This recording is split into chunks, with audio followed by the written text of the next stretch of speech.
ঈদ সেলিব্রেশনের জন্য কিন্তু এমন একটা কেক একদমই পারফেক্ট। এটা এখন কিন্তু খুবই ট্রেন্ডিংয়ে আছে। আর এই কেকের শেপটা এইভাবে আপনারা কাট করে নিতে পারেন একদম একটা রাউন্ড কেক থেকে। এছাড়াও আপনারা কিন্তু মোল্ডের টেকনিকটা ইউজ করেও এই শেপটা করে নিতে পারেন।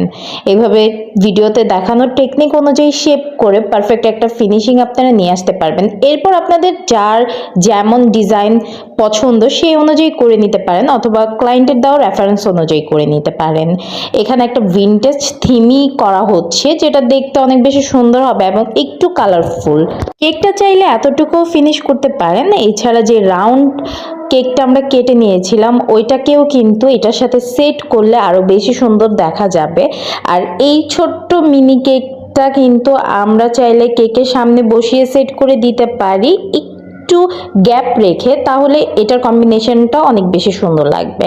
যেভাবে ভিডিওতে দেখানো হচ্ছে এইভাবে সেট করলে আপনার কেকটা খুব পারফেক্টলি সেট হয়ে যাবে। আর ডেকোরেশনটা সম্পূর্ণ আপনার নিজের উপর ডিপেন্ড করে আপনি ডেকোরেশন করে নিতে পারেন। এই ট্রেন্ডিং কেকটা যারা এই পর্যন্ত ট্রাই করেছেন অবশ্যই কিন্তু কমেন্ট বক্সে আপনার তৈরি কেকের ছবিটি দিয়ে যাবেন।